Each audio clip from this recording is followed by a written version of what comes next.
Dividendos taxados e isenção do imposto de renda até R$ 5.000, aprovado pela Câmara. Quer saber mais o que isso impacta na tua vida e nos teus investimentos? Já fica comigo por esses 10 minutinhos que tu vai entender tudo. Me chamo Giovanni Pasquale, falo direto aqui da Festo Investimentos e vamos entender aqui juntos, gente, o que é que foi aprovado e como que vai funcionar. Eu vou ir colando o trecho das reportagens aí para vocês na tela, para vocês conferirem também da fonte oficial da informação, né? Então calma, né, que a coisa, né, é mais taxação, mas também tem N poréns como tudo no nosso país, no nosso Brasil. Vamos lá, gente, então o que é que vai acontecer, tá? Vamos falar primeiro sobre a isenção do imposto de renda. O texto aprovado determina que quem recebe, então, de salário, CLT, estamos falando aqui, tá? Até 5 mil por mês. Então, quem é aposentado, quem é CLT, 5 mil de salário por mês, não paga mais IR, tá isento.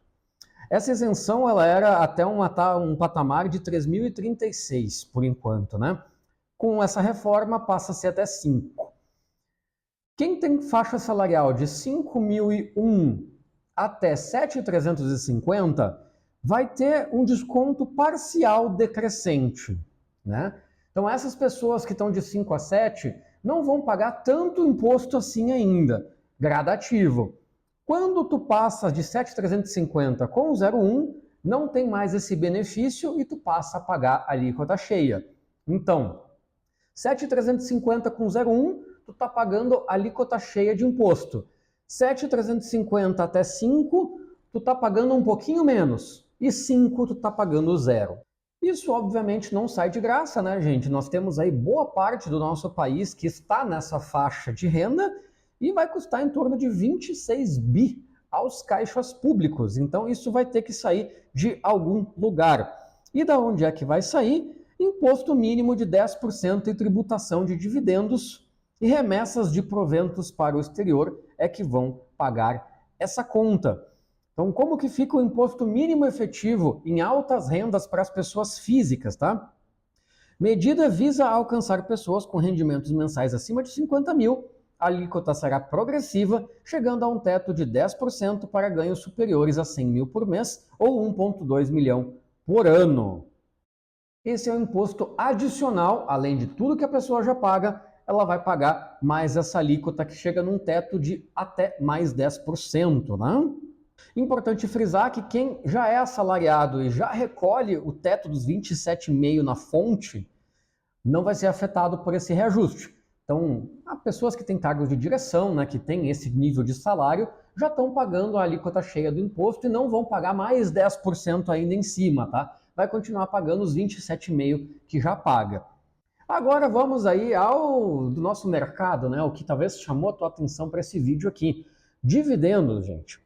O texto estabelece uma retenção de 10% na fonte para dividendos superiores a 50 mil por mês, pagos por uma empresa a pessoas físicas residentes no Brasil. Se o investidor recebe acima do piso, de mais de uma fonte pagadora, será considerado o valor global recebido para efeito de cálculo do imposto mínimo a ser recolhido. Então aqui é um ponto importante, gente, tá? Muita gente pensava que isso tu ia ter que declarar e tu ia pagar lá no teu ajuste anual de R. Tá claro aqui que é 10% na fonte, tá? Então 10% já vai ficar recolhido ali. Assim como é quando tu recebe, por exemplo, um CDB que cai na tua conta, já aparece lá no teu extrato da corretora, IR retido na fonte. Então a instituição financeira que vai ter que recolher isso. Agora, se tu receber 49.999,99, não recolhe. 50 mil, passa a recolher. Então, dependendo quanto que é de dividendo, vai recolher ou não vai recolher. O texto é 10% acima de 50 mil por mês. Tu recebe um monte de dividendos aí. Deu 50 mil, tu vai pagar. Deu um pouquinho menos, tu não paga.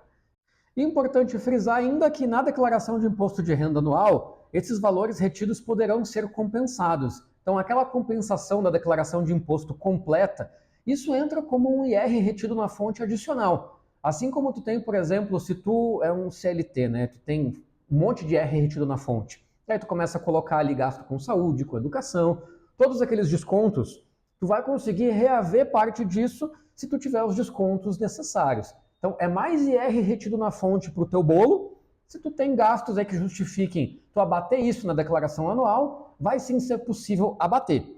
Um outro ponto legal de frisar é que proventos apurados até 31 de dezembro desse ano não vão sofrer retenção nenhuma, mesmo que distribuídos até 2028.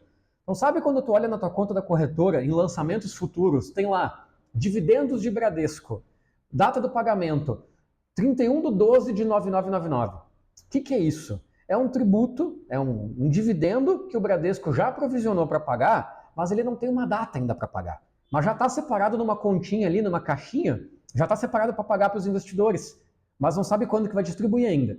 Então, todo esse bolo dos 9999, até 31 de dezembro, isso aqui está isento. A partir de 1º de janeiro de 26, aí sim, o que for provisionado a partir dessa data vai passar a ser taxado. Então vocês veem que a coisa ela é meio complexa, né? Os contadores aí vão ter mais trabalho. E é importante que você, investidor, fique de olho nisso, porque pode acontecer que tu seja tributado quando cair. É muito fácil, né, gente? Poxa, se tu estava ali na faixa de 49.990 e te caiu um dividendo que é de um ano atrás, que caiu agora, caiu 100 pila. Pô, acabou de cair para a faixa dos 50 mil, é bem provável que tu seja tributado. Só que isso foi por conta de um dividendo passado. Então tu vai ter que ficar de olho para entrar com uma correção disso lá na declaração anual de IR. E também temos a questão aí das remessas para o exterior, né? Lucros e dividendos enviados ao exterior também vão ter incidência de 10%. Aqui não tem faixa, né, para tu ser isento, é 10% na cabeça, com 3 exceções: governos estrangeiros com reciprocidade de tratamento, aqueles acordos internacionais, né, de governo para governo, fundos soberanos e entidades previdenciárias no exterior. Fora isso, tudo é taxado.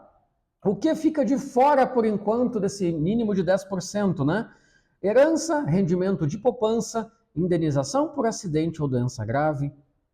Enfim, vocês estão vendo a listinha aí na tela. E a pergunta que não quer calar: isso já está valendo? Acabou a farra, então? Não, gente, ainda não está valendo. O texto agora vai para o Senado. Lembrem-se do fluxo. Câmara aprovou o texto, vai para o Senado e depois canetaço do presidente. A tendência é que isso ocorra agora com mais velocidade, mas se por um acaso o Senado indicar que tem que revisar alguma coisa no texto, volta para a Câmara para revisar o texto para depois ir para o Senado de novo. Isso precisa estar pronto até antes do recesso parlamentar ali do final do ano. Senão, o que acontece? Cai para o ano que vem. Se não for sancionado dentro desse ano, antes do recesso, não vai ter validade a partir de janeiro de 26. Vai ficar para o próximo ano e aí só vai ter validade a partir de janeiro de 27. Então ainda tem chão para acontecer. Vale lembrar que isso é um texto que está tramitando aí há 4 anos já, né, gente? Então, assim, o texto ter sido aprovado pela Câmara é um passo gigante, mas ainda tem chão para correr e tem chance de parar, tem chance de ser reescrito, tem chance de ser modificado, assim como aquela questão da tributação nas LCIs e LCAs que está entrando aí no mérito, tá, gente? Então, calma, ainda não rodou a chave, tudo indica que vai rodar, mas ainda tem chão para correr. Quer ficar por dentro desse tipo de acontecimento no momento que sair? Se inscreve, segue o nosso canal, nossos shorts, a gente relibera esse tipo de informação rapidinho, 30 segundos no dia.